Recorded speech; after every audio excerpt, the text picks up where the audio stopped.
Смерть может забрать вас в любой момент, поэтому всегда полезно иметь под рукой несколько инструкций о том, как бы вы хотели быть захоронены.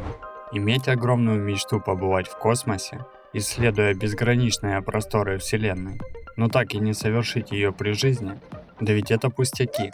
10 лет бороздить просторы космоса, в итоге войдя вместе со спутником в атмосферу и сгореть. Вот это прощание. Зачем довольствоваться скучным и обыденным подземным захоронением, когда можно оставить свое тело для вечного покоя в самых неожиданных и интересных местах? К вашему вниманию топ-5 самых странных мест для захоронения по всему миру. Если вы посмотрите в окно своего самолета во время взлета или посадки в аэропорту Саванны в Джорджии, вы сможете увидеть два бетонных прямоугольника, косо стоящих на взлетно-посадочной полосе. Это надгробие умершей пары Ричарда и Кэтрин Додсон, которые отказывались уезжать. Поскольку аэропорт вырос прямо над их могилами, а расширение мешало историческому кладбищу, все тела, которые окружали Додсонов, были перемещены.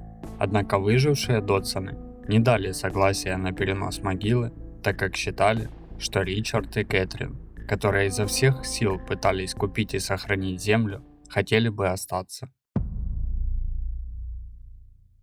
Жители региона Сагада на Филиппинах не боятся хвастаться своими мертвыми.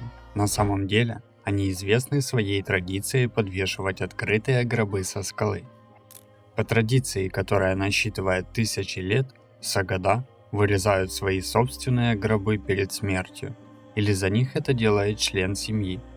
В конце концов, их поднимают вверх и подвешивают на скале, чтобы они болтались со своими предками, в прямом смысле этого слова. Многим из гробов сотни лет, и все они имеют уникальный внешний вид, поскольку они были сделаны человеком внутри них. Следуя традициям викингов, моряков и пиратов, тех, кто любил море при жизни, могут вернуться в него после смерти с морским погребением. В дополнение к бесчисленным водорастворимым урнам для праха, все тело может быть захоронено в море в специально отведенных местах. Чартер на целый день доставляет похоронную группу в море и облегчит обслуживание перед тем, как сбросить тело. Также можно смешать кремированные останки с экологически чистым бетоном для создания искусственных рифов, поддерживающих морскую жизнь. Возможно, не всем такая идея по душе, но рыбы все-таки тихие соседи. Многие моряки считают это самым священным из выходов.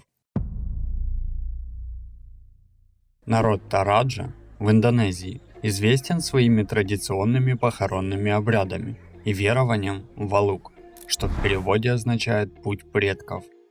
Когда член семьи умирает, его оставляют в комнате до тех пор, пока семья не будет способна устроить гуляние в честь усопшего. Также народ Тораджа проводят празднования в честь усопших, которые включают парады мумий и могилы, встроенные в скалу. Но самым странным аспектом является традиция захоронения младенцев и детей. Тораджи хоронят тела в дупле дерева, сооружая над местом захоронения деревянную дверь. Конечно, это грустное событие, но оно приводит к созданию вызывающих воспоминаний, образов и в конечном итоге к могиле, которую нужно помнить. Индийский ресторан Юлаки приносит новый смысл в место, где люди умирают от желания поесть. Владелец Кришнан Кутти уже купил землю, на которой должна была быть построена его закусочная, когда обнаружил, что на самом деле это кладбище. Не испугавшись, Кутти решил проблему, просто построив свой ресторан вокруг могилы надгробий, сделав их изюминкой своего заведения. Можно увидеть зеленые саркофаги, покоящиеся за небольшой белой оградой. Посетители заведения уже настолько свыклись, что не обращают внимания на могилы, которые стимулируют продажи ровно настолько же, насколько и отпугивают их. Желаю вам долгой и счастливой жизни. Спасибо за просмотр и до скорой встречи.